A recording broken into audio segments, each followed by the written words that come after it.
Em relação a esse mesmo ponto, as defesas de Jair Bolsonaro, Alexandre Ramagem e Anderson Torres deixaram de apresentar novos recursos à Suprema Corte contra a condenação na ação do plano de golpe e o prazo acabou.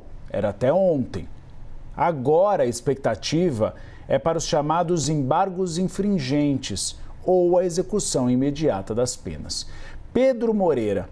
Eu estou conversando desde cedo com o Supremo Tribunal Federal para tentar entender se o ministro Alexandre de Moraes pode esperar para decretar a prisão dos demais quando os recursos forem findados e decretar hoje desses 3 nomes que não apresentaram recursos, ou se ele vai fazer de uma vez, depois de findado o prazo dos novos recursos e o julgamento deles. Conta pra gente qual é a expectativa, Pedro, e se hoje a gente pode ter alguma decisão de Moraes ainda durante o Bastidores CNN. Pois é, Uribe, eu acrescentaria uma 4ª possibilidade, que é Moraes decretar o transitado em julgado para o 7, né? E o início do cumprimento das penas, mesmo para aqueles que apresentaram recursos, né? Já que as defesas, pelo que demonstrado até o momento, estão repetindo argumentos que já foram usados em fases anteriores do processo e que já foram rejeitados pela primeira turma. Bom, recapitulando, o núcleo 1 tinha 8 réus, né? O núcleo crucial. O julgamento foi concluído no dia 11 de setembro.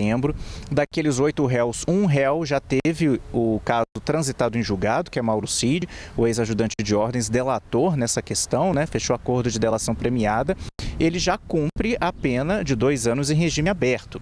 Então a gente monitora a situação dos outros 7 réus.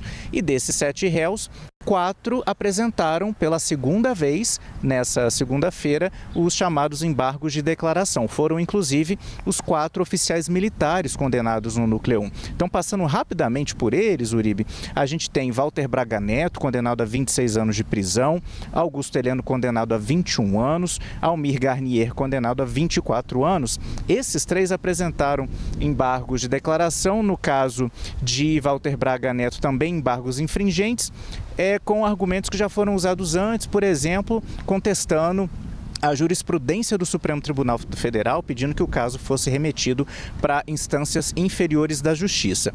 No caso do 4º oficial militar condenado, Paulo Sérgio Nogueira, condenado a 19 anos de prisão, a defesa dele apresentou embargos de declaração, mas pedindo apenas que a pena seja recalculada, que seja reduzida em 2 anos e 6 meses. Então, esses foram os 4 que apresentaram embargos de declaração nessa segunda. A gente precisa esperar se o ministro Alexandre de Moraes vai analisar ou se vai rejeitar todos de imediato, né?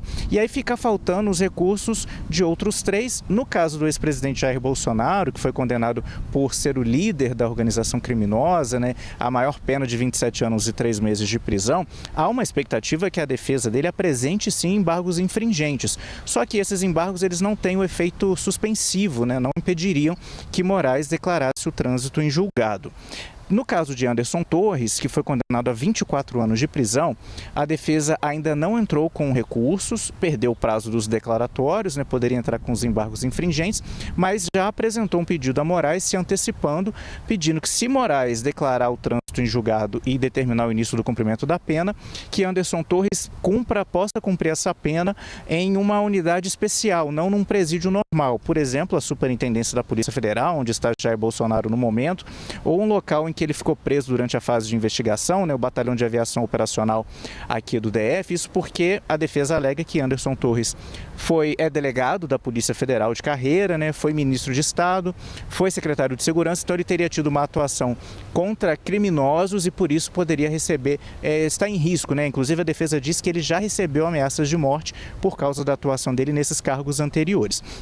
E Alexandre Ramagem, né, Uribe, que é atualmente deputado federal, foi condenado pela atuação dele na ABIN, Agência Brasileira de Inteligência. Ele comandava a ABIN no governo Bolsonaro, inclusive naquele caso conhecido como ABIN Paralela, em que a ABIN investigou opositores do ex-presidente.